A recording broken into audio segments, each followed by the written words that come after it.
Yeah, I'm Håkan Rönngren from T2 Data. I used to be a consultant, been a software developer for as long as I can remember, most part of my professional life, and I'm approaching the age of 50. Coder at heart, must admit that. Been writing programs in more programming languages than I really would like to remember. I don't mention them all on my CV. Since about 10 years I've been working with test automation now and then, more now. And the last 5 years or so we're working with the continuous delivery. For me, test automation is one of the fundamentals to actually be able to do continuous delivery. So it's quite a logical approach.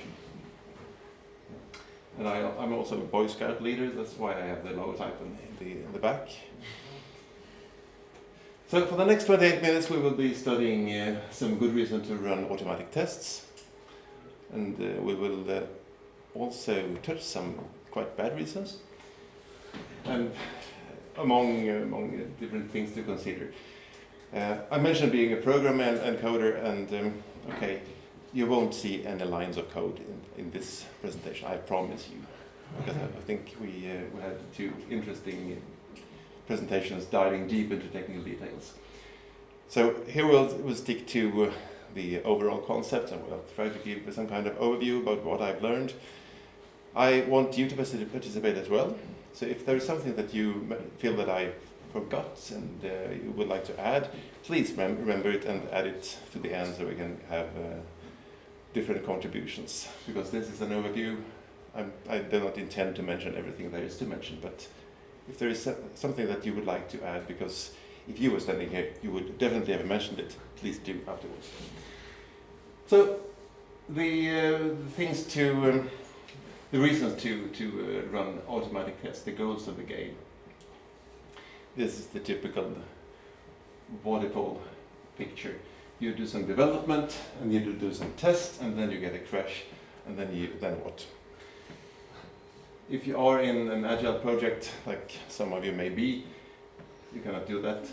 But if you have test more often, then you can get feedback more often, you can get feedback faster, and the faster you can get feedback, the cheaper it will be to fix the bugs. Okay, so that's the logic you've heard many times. So obviously this is a very good reason to automate tests, because if you run something automatically, you can get feedback faster than if you would go to some guy sitting on the desk over there and okay, I've done some coding, please test. Okay, I'll test one at a time. So the idea is, the faster and the cheaper the test is, the closer to the developer it should run. You get a unit test running in the development tool, like you can run unit tests in Emacs. You can have some more tests in hooks and revision control. You can have, if you run review tools like Garrett, you can hook in some test jobs in that, and the test jobs will give their statement about, okay, this code seems to be quite fine, or it breaks a test. And in the night you can have scheduled builds, and you can run even more tests, because then you don't care about how long it takes. This is something that may affect some of you, but some of you may not even recognize the problem. If you are running a website, then you don't care about yesterday's tests at all, because they were yesterday, and now you're deploying code today. If you are developing something that's going to run in an embedded environment, maybe in different hardware variants, maybe 10 or 20 or 50 or hundreds of hardware variants, like in the project I used to be in for a couple of years. Then you have some different software tracks that you need to support on all the different hardwares, and then of course you need to run test suites. You get so many different dimensions in this graph that you cannot possibly run all test suites on all different hardware platforms, with all different software versions and so on manually. It's impossible, you cannot staff it. When I showed this slide internally in my company this weekend, people started mentioning other dimensions as well, like compilers and stuff like that. So obviously this is an issue for some of you. So I mentioned early bug discovery. That's one way to get a return on investment. Accuracy is one thing. People get bored, don't they? Okay, I get bored too. So I usually don't do things the same way twice, or 10 times, or 100 times. Visibility is quite obvious because the guy over there at his desk, okay, if you stand at his desk, you will see what happens. Something that runs in Jenkins is visible from anywhere, anytime. You get better coverage.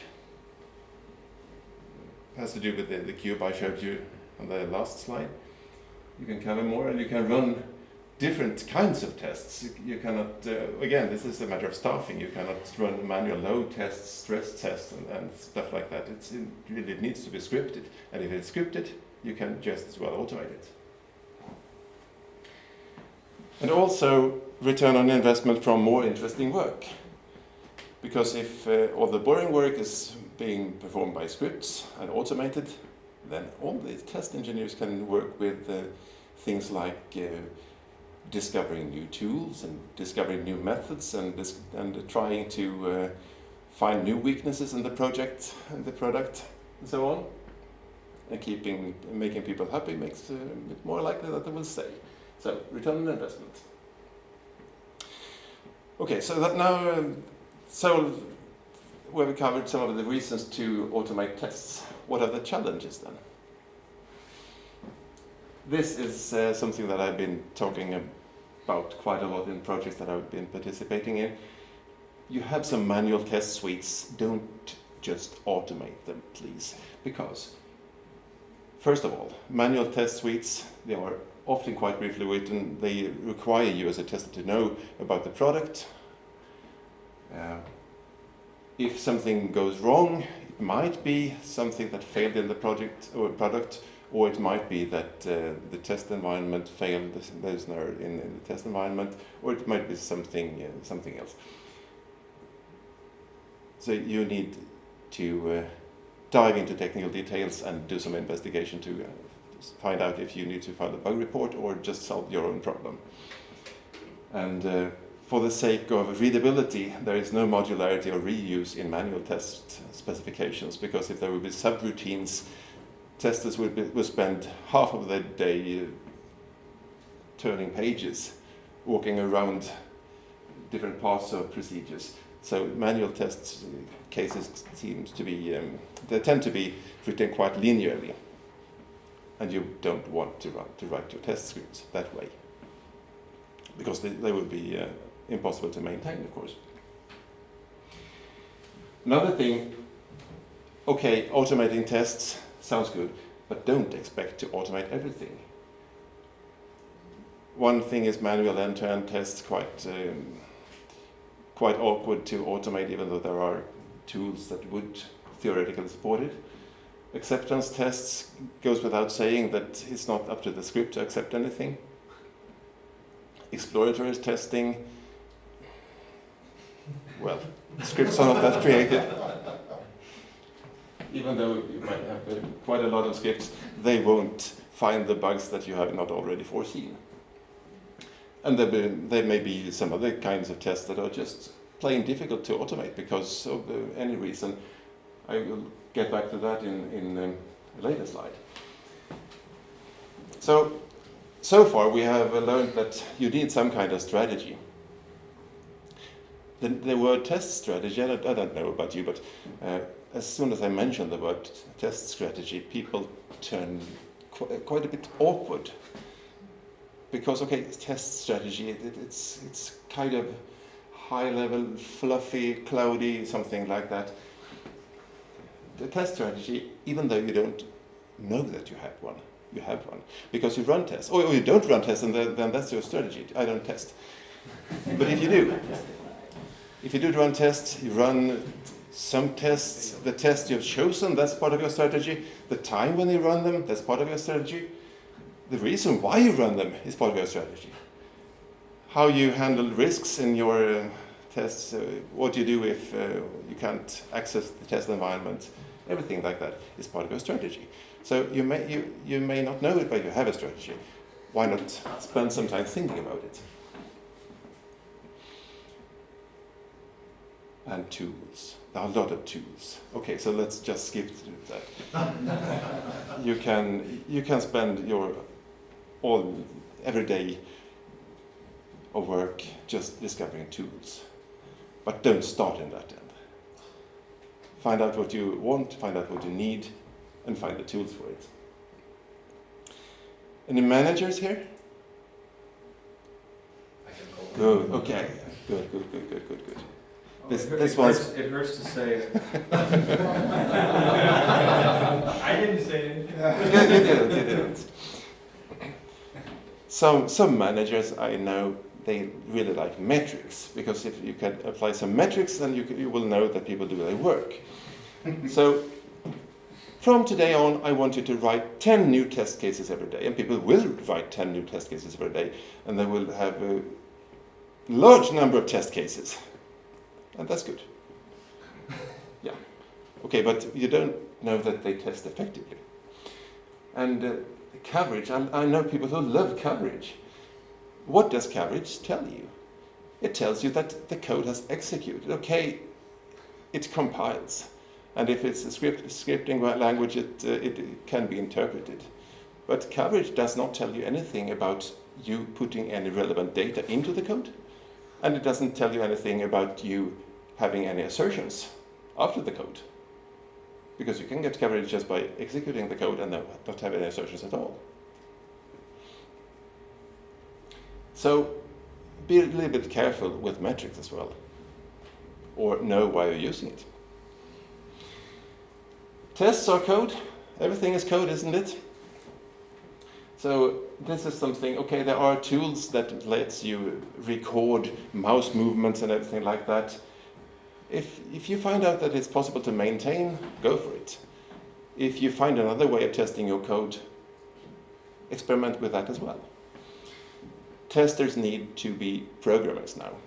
So the kinds of testers that don't even know how to write a program, they might find difficulties to find good work. And please put the test script in revision control along with your code, so you don't get in different directions.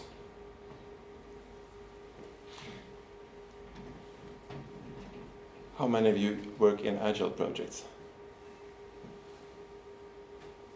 Quite a lot of you, okay. So, did you find agile? Pardon me? Did you find agile? Yeah. 2 words. So in a world where things change all the time, you must be able to maintain your tests.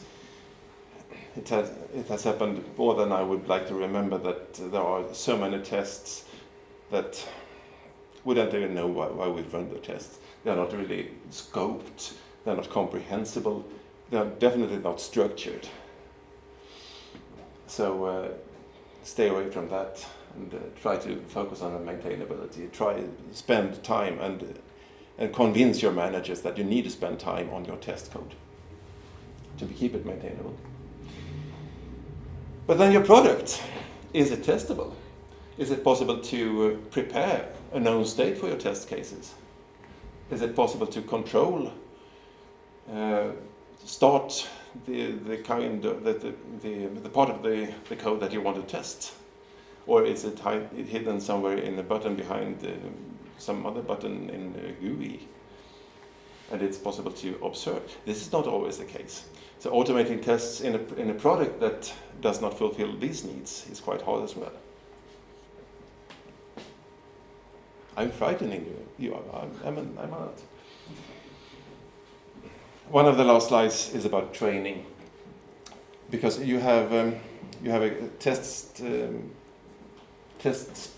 specialists, test engineers, as Andrei said. Of course, they are in the race, but everybody else I am as a developer, okay, I don't really know what's being tested because the specialists are doing it for me. Do I get any results? How am I going to interpret them? Do I have to search for anything anywhere? How am I supposed to contribute? Am I supposed to write any test cases or not? And if there are any problems, how can I solve them? I was in a project once that consisted of 200 developers on 3 continents and a small core of people developing test environment and test executive and everything like that. And it didn't take very long until they spent most of the time supporting because the developers didn't get any training. So if you automate your unit tests, you automate your functional tests, you automate everything that you can automate, then you get an awful lot of data. And you get back to this situation where you have different hardware platforms and different software revisions that you need to support simultaneously. You get an awful lot of data. So if you have automated everything, you are like drinking water from a fire hose. You don't want to try that because you will drown. And this is the situation you will be likely to face. So now that you have automated your tests, that would be automating the triggering of your tests. Then you would somehow need to automate the handling of the information that all those tests produce for you as well. So, okay, we have this particular test run. What features were in it? What new features were in it?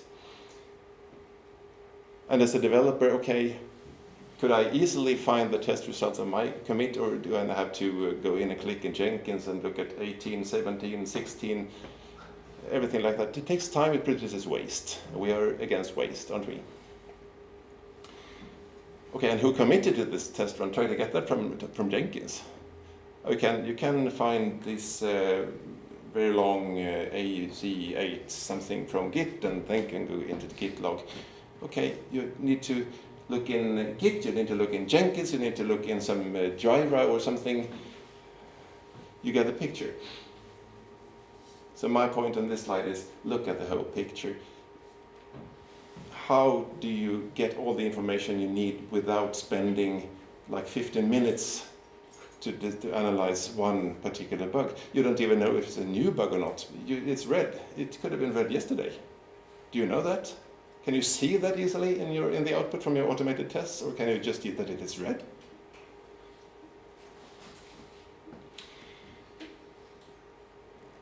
This is a lean idea, and I have adopted it 100%. If you are not going up, you are going down, because there is no steady state. You seem to, you tend to get back to some comfortable state where everything works and okay, just fine. And while you're sitting in the chair and having a good time, your test scripts will rot. So keep on your toes and focus on improving. That's important. So some of the conclusions. Know what you want and know how you expect to get it. That's the first part of your strategy.